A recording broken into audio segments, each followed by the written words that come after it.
देश आज गणतंत्र दिवस मना रहा है। राजस्थान सरकार के कानून मंत्री जोगाराम पटेल एबीपी न्यूज के साथ है। सर, आपका स्वागत है। ये पहले तो आपको बहुत बहुत शुभकामनाएं देते हैं गणतंत्र दिवस की। बताइए सर, किस तरह से आपको संदेश? पहले तो मैं आपका आभार व्यक्त करता हूं कि आपने आपके चैनल की मार्फत जो सर्वाधिक आपको चैनल के देखने वाले लोग भी है देश में, उसकी मार्फत आपने गणतंत्र दिवस की बधाई दी। इसलिए मैं आपको भी इस गणतंत्र दिवस के शुभ अवसर पर आपके चैनल के मार्फत देश और प्रदेश के सभी निवासियों को, प्रदेशवासियों को, देशवासियों को परिपक्व हो चुके 75वें गणतंत्र दिवस की बधाई देता हूँ। साथ ही साथ मैं उनसे अपेक्षा भी करते हैं कि आइए हम सब मिलकर आगामी जो अमृत काल है 25 वर्ष का, उसमें हमारे देश को समृद्ध और विकसित राष्ट्र बनाने में हम सब अपनी अपनी सहभागिता निभावें। हम सब अगर तय करेंगे तो जब आज़ादी की 100वीं जयंती मनाई जाएगी तब हमारा देश संसार में एक विकसित और समृद्ध राष्ट्र होगा और सोने की चिड़िया करने वाला हमारा देश पुनः सोने की चिड़िया कहलाएगा और हमारे देश का डंका बजेगा।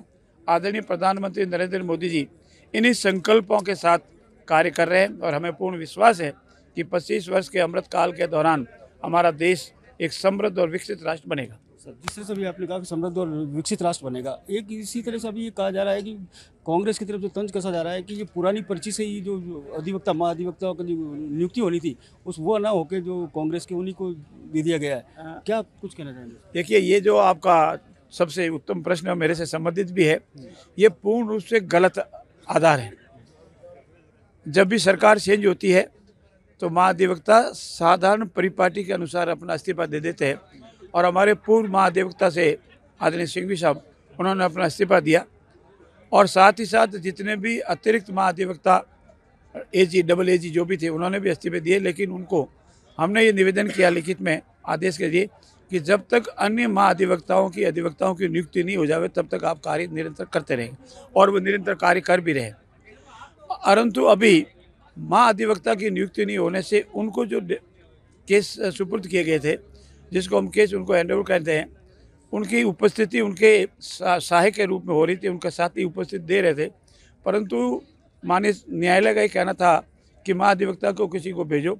तो जो एक महाधिवक्ता के साथ काम करने वाले डबल एजी थे, उनको सिर्फ उनकी ओर से उपस्थिति देने के लिए कहा गया था। परंतु हमारे अनेक अधिवक्ताओं ने इसमें कुछ आपत्ति भी की और वो हमको भी ठीक नहीं लगा, तो उसे तुरंत ही विड्रॉ कर लिया गया था। जितने भी डबल एजी है वो बराबर कार्य कर रहे हैं और आजकल में शीघ्र ही डबल एजी की नियुक्ति भी होने वाली है, प्रक्रियाधीन है।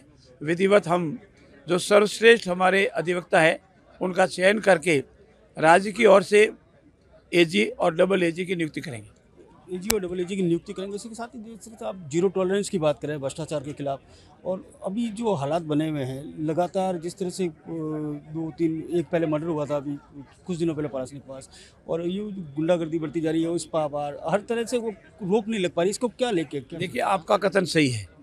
ये जो पुरानी 5 वर्ष की बहुत फैली हुई बीमारी है, इसको दुरुस्त करने में थोड़ा समय लगेगा, लेकिन हमारी सरकार ने कृत संकल्प है कि राजस्थान में जीरो टॉलरेंस की नीति, चाहे वो भ्रष्टाचार हो, चाहे वो लॉ एंड ऑर्डर हो, इसके संबंध में लेंगे। लॉ एंड ऑर्डर को मेंटेन करने के लिए सरकार ने तुरंत आने प्रयास कर दिए, जिसकी आपको जानकारी एंटी गैंगस्टर का विषय हो, अपराधियों को पकड़ना हो, जितने भी पेपर लीक हुए हैं जो माफिया है उनके विरुद्ध एसआईटी का गठन करना हो, सीबीआई की राजस्थान में परमिशन देना, ये सभी उसी संबंध में सख्त कदम है। और थोड़े समय आपको लगेगा कि जितने भी माफिया है, जितने भी एंटी गैंगस्टर है, उन सब को सलाखों के पीछे डालेंगे और फरियादियों में शांति, सौहार्द और अपराधियों में भय पुनः कायम होगा। और राजस्थान में अपराध, ये तो नहीं कहता कि पूर्ण रूप से समाप्त हो जाएगा, लेकिन पूर्ण रूप से मिनिमाइज हो जाएगा। जनता को लगेगा कि हाँ, हमारा राज है, राम राज्य है।